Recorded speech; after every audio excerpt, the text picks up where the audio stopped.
kalau lihat kain itu kayak kain kalau dibuang-buang itu kayaknya sayang sekali gitu loh buat saya ya.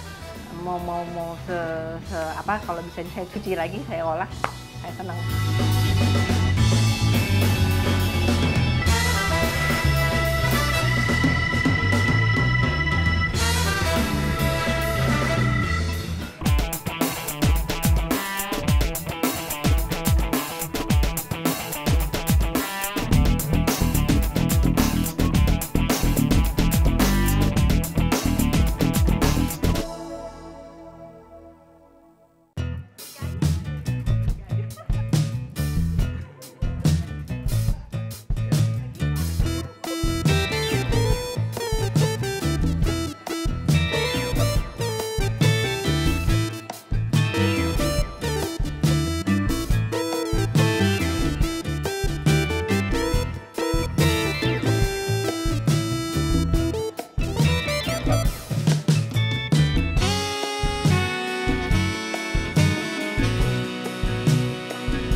Ini juga pecah. Kita ini sebenarnya bukan untuk dijual. Kita jadi orang kalau beli tas, kita nggak mau kasih plastik. Jadi kita bikinin pecah yang kita ada. Jadi tas. Jadi ini nanti tinggal bisa dibawa aja, bisa dipakai lagi kan? Iya. Smoke. Oh bukan, sama sekali. Tekstil. Jadi pecahnya hanya dilapis-lapis gitu, terus dijahit garis-garis begitu, digunting, terus disikat. Jadi keluarnya efek ini. Namanya chenille.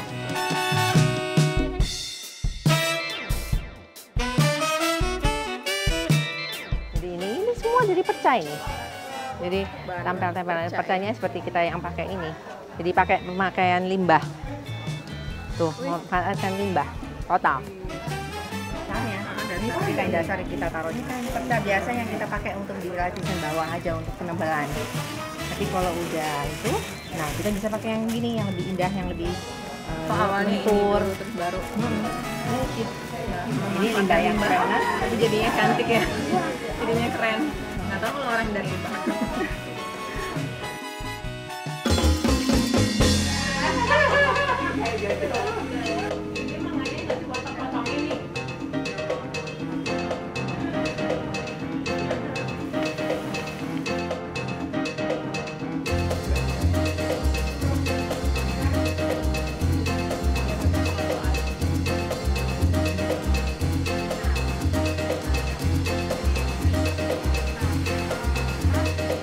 Namanya chenille tapestry, dan ini bisa dibilang 95% dari bahan limbah kain.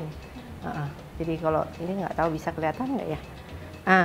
Ini di belakangnya nih, ini tuh pecah-pecah kainnya tuh yang kita susun-susun dari besar kecil semua kombinasi. Dan ini sengaja kita pakai bahan yang kayak berkaca gitu supaya bisa kelihatan pecahnya, asal muasalnya. Jadi ini yang saya bilang kain pecah-pecahnya disusun sampai 10 lapis untuk dan dijahitnya kecil-kecil, terus digunting, disikat, dan ini benang-benang yang keluar semua.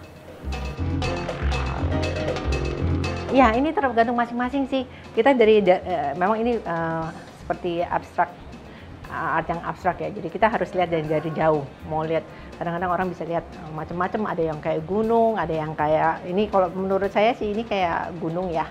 Terus di bawah itu seperti atap-atap rumah yang dari terakota gitu.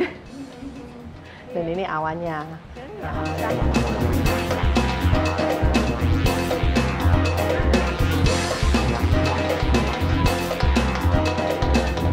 Jadi ini semua benar-benar perca yang bentuk apapun disusun-susun, dan kita nanti akan surprise dengan hasilnya, warnanya gitu. Warnanya ya kita bisa nentuin mau warna apa, tapi bentuknya yang nanti dari perca itu accidental, benar-benar kita anggap kayak sesuatu yang ajaib.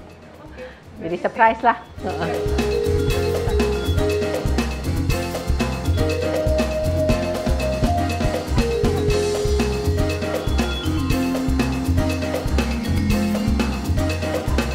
Saya kalau lihat kain kain itu kayak kain kalau dibuang-buang itu kayaknya sayang sekali gitu loh buat saya ya.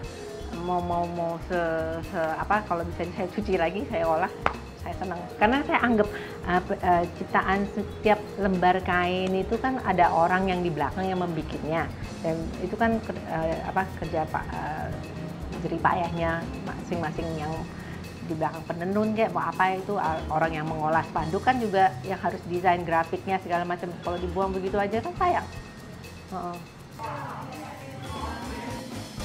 Karena ibu saya menerima jahitan waktu kecil, jadi saya suka ikut-ikutan ambil percamai mereka, bikin baju boneka biasa umum lah, bikin baju boneka atau sekedar kain-kain disambung-sambung gitu. Dan ibu saya kan meninggal waktu saya umur 11 tahun. Jadi setelah itu baju-baju kita udah nggak ada yang bikin. Biasanya kalau waktu ibu saya masih ada, baju kita semua yang beliau yang bikin. Jadi itu kenangan yang indah ya. Jadi tapi setelah itu kita nggak ada yang benar-benar belajar menjahit dari beliau sih. Jadi saya mulai menjahit itu waktu saya hamil anak kedua. Seadanya aja. Ini untuk penebalan nggak begitu. Juga bekas bikin baju bekas. Furing juga dipakai ya sisa-sisa. Iya. Jadi saya karena waktunya banyak sekali, saya juga udah nggak kerja, jadi saya les menjahit. Nah dari sana proses menjahit itu selalu bisa bikin saya seneng gitu. Pokoknya terasa fulfilled gitu. Jadi saya juga dari sana bikin baju anak-anak, bikin daster. Biasa kalau baru menjahit kan seru.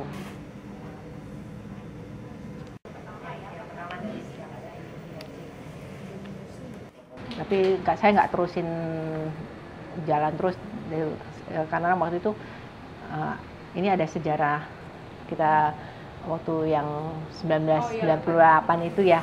Jadi dari sana anak saya perempuan 3, jadi kita pindah ke Singapura. Nah saya udah dari sejak pindah, jadi saya konsentrasi menjaga anak aja. Saya nggak menjahitan lagi gitu. Jadi cuma gitu. Setelah anak-anak udah dewasa, baru saya balik lagi menjahit. Untuk bikin, waktu itu udah nggak bikin baju lagi, tapi saya bikin pouches, bikin wadah, pokoknya yang mereka bisa pakai lah, yang saya bikin.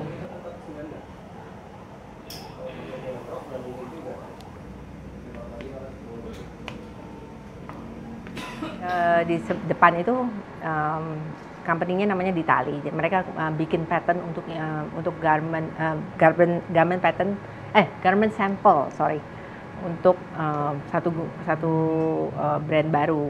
Jadi mereka bikin sampel-sampelnya di depan. Jadi kita dapat perca dari mereka juga. Jadi tinggal dikasih ke kita untuk diolah. Bagus begitu, paling gampang. Dan kita ada yang bikin, selain bikin chenille, kita juga kalau yang bagus, yang cocok, kita bisa bikin scarf untuk fashion juga. Jadi barang fashion itu juga dari bahan limbah dan udah pernah dipakai untuk fashion show mereka juga gitu.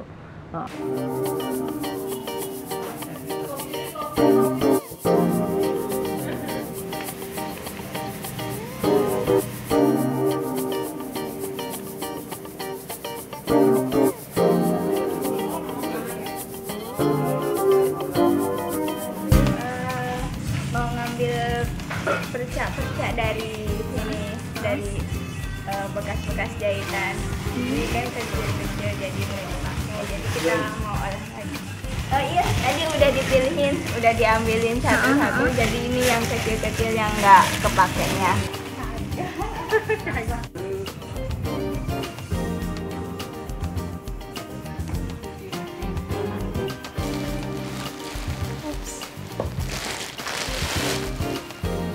Ini kain, kita pilah-pilah kain yang menurut kita kurang menonjol warnanya.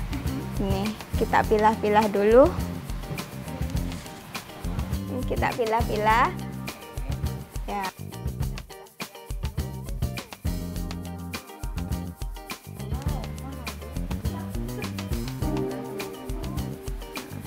Ini udah dipilih-pilih.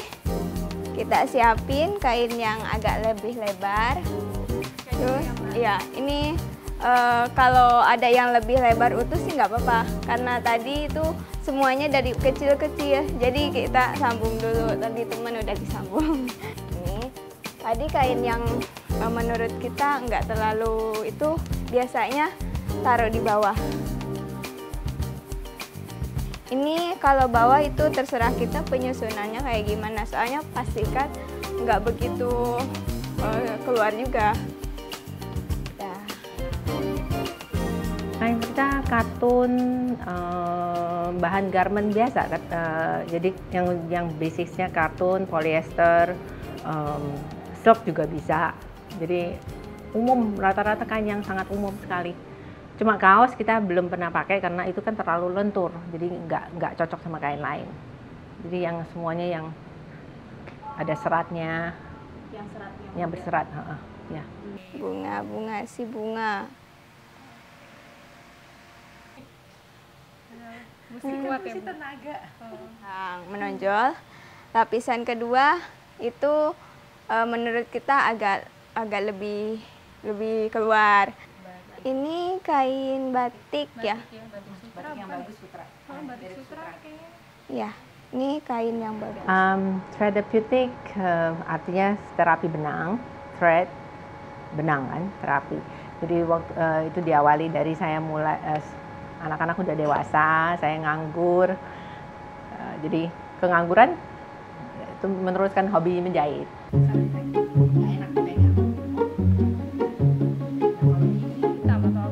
Ini abu-abu. Iya. Menjahit itu adalah semacam ya bikin saya happy gitu. Nama therapeutic dari situ dan diteruskan sampai sekarang jadi komersial.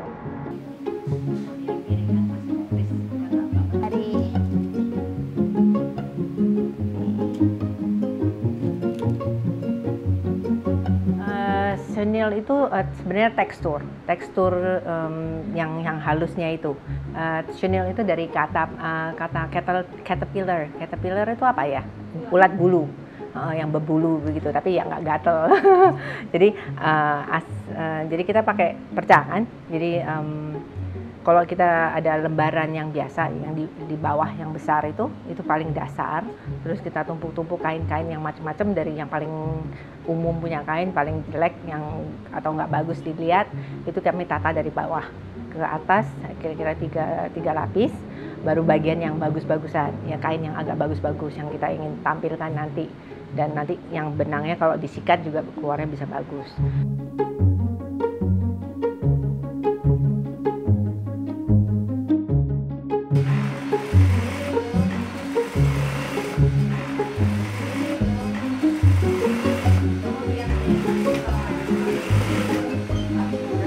Nah, itu ditumpuk, kain-kain ditumpuk dari minimum 3 sampai 10, tergantung. Kalau kita kainnya yang dibawa jelek-jelek ya otomatis kita untuk penebalan aja. Jadi setelah ditata sampai 10 maksimum 10 lapis itu dijelujur, karena pecah-pecah kan kecil-kecil. Jadi kalau nggak dijelujur nanti berantakan kalau diangkat gitu. Jadi dijelujur, megang semua, baru dibalik kita jahit garis-garis atau pattern apa aja. Nah setelah jahit itu, jahitnya kan besar kecil kan relatif. Jadi kalau kita mau bagus, jahitnya kecil. Jadi itu digunting pelan-pelan, karena jahitnya kecil, guntingnya nggak bisa yang namanya gunting besar, nggak bisa main cepet gitu. Ya, harus pakai gunting kecil atau pakai congkelan kain gitu ya, congkelan benang. Nah itu setelah digunting-gunting, baru disikat. Disikat itu juga tergantung kita mau sikatnya banyak supaya benangnya yang keluar lebih brojolnya lebih banyak, ya sikatnya lebih kenceng itu. Tapi pakai cara sikat untuk keluarkan keindahan kainnya. Jadi nanti itu berbaur jadi seperti tapestry.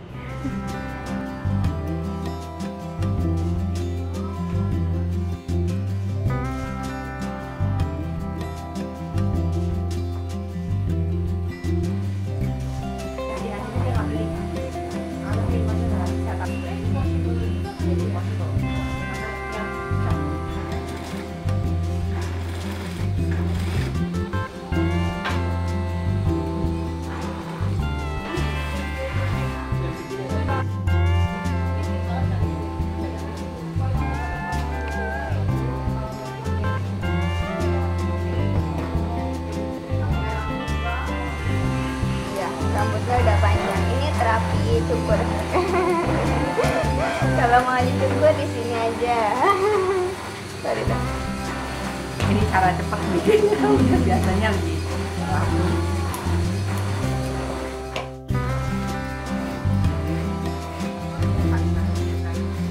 Karena mengolah limbah, jadi kita sekalian membuat sesuatu yang cantik, yang indah dengan barang yang udah siap dibuang. Itu kan lebih berarti buat kita ya. Jadi kain-kain ditata-tata, yang kainnya yang benar-benar umum sekali seperti katun biasa, bekas baju bekas hem atau apa gitu, sisa-sisanya bikin baju hem, itu kan nggak menarik. Tapi ternyata masih bisa dipakai, secuil-secuil kecil sampai lembaran besar itu semua bisa.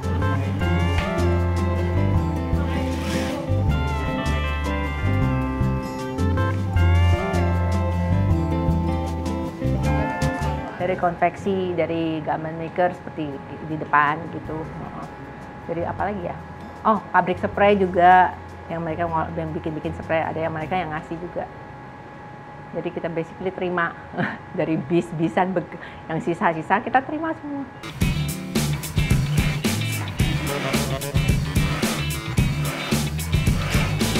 Upcycle saya pakai nggak pakai, saya nggak mau terlalu teoretik ya. Jadi saya coba pakai perbandingan antara sebuah botol bir seperti botol bir gitu. Bedanya recycle sama upcycle. Kalau botol bir di recycle itu kan kita harus pecahin dulu kacanya, diremukin terus dimasak kan, dimasak untuk jadi nanti dibikin botol lagi, itu recycle.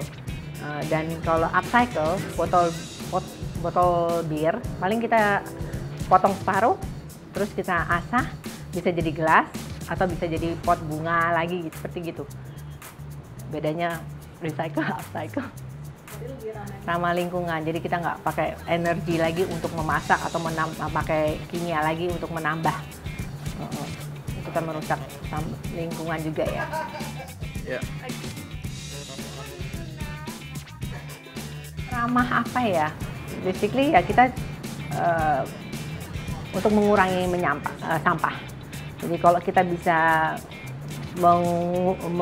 mendelay waktu dia jadi sampah di mana-mana, kita bisa pakai terus. Menurut saya udah bagus. Saya juga bukan orang yang benar-benar go green sekali, tapi karena bahan yang ada di depan muka saya, di lingkungan saya itu bisa saya olah, ya why not, dan bermanfaat untuk banyak orang.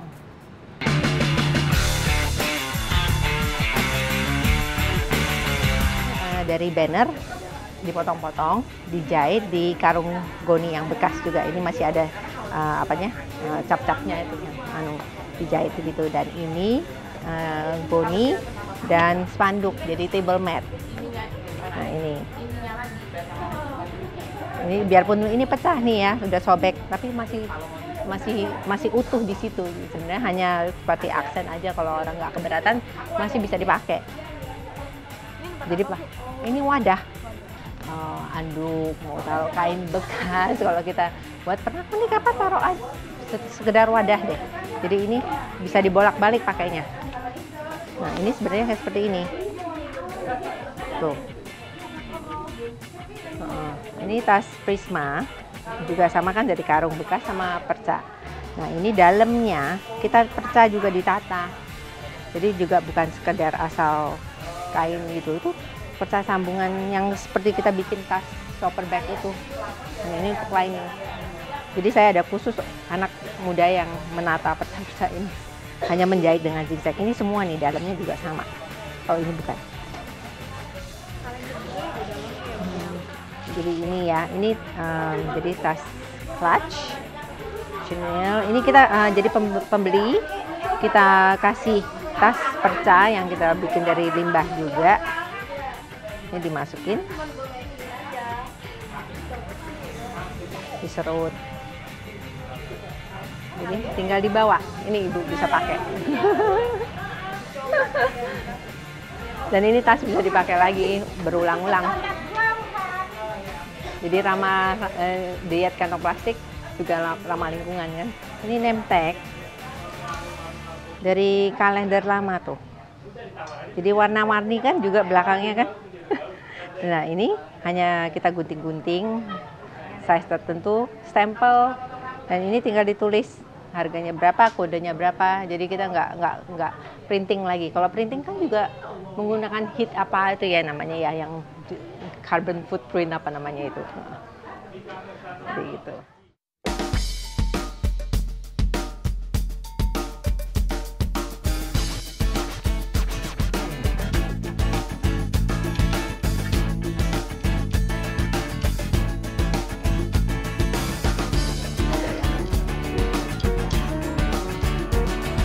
Kita workshop itu untuk segala kalangan, kepada yang ikut workshop dan pembeli. Jadi kita ingin menyadarkan bahwa mereka juga bisa berkarya seperti kita.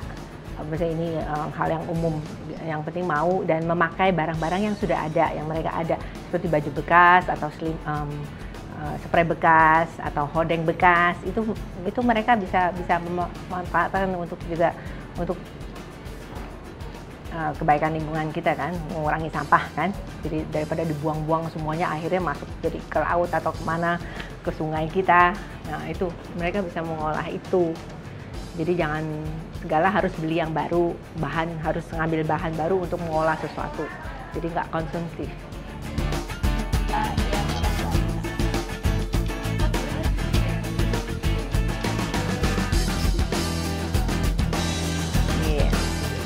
Jadi seperti yang saya jelasin tadi, untuk dampak dalam lingkungan, kita mengurangi sampah dengan memakai limbah yang tadinya udah siap dibuang.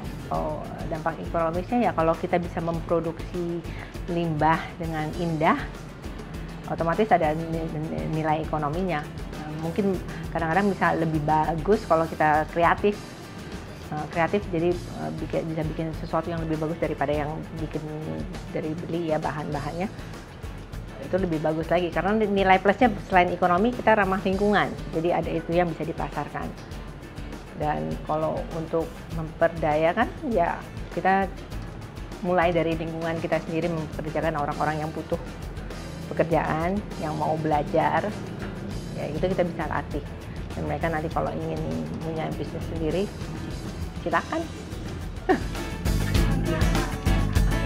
Kita kalau ada pameran kita berusaha bukan cuma menjual barang dari hasil upcycle, tapi menjelaskan bahwa kita produk yang ramah lingkungan, menggunakan limbah kain, dan memperdayakan orang-orang yang bekerja sama kita di lingkungan kita. Gitu. Dan saya kepingin lebih banyak orang yang menggunakan cara upcycle. Sekalian juga menghemat biaya kan, karena kita dapat produk bahan dasar, bahan bakunya itu gratis dari sumbangan mereka yang ingin menyumbang. Bahan biasa. Kita senang kalau mereka bisa beli produk upcycle, tapi mereka membeli produk upcycle juga membantu lingkungan sebenarnya kan. Jadi macam men-support usaha ramah lingkungan. Mulai dari sana kadang-kadang kita masih kelihatan orang memakai tas kita, senang juga ya, karena limbah masih dianggap fashionable.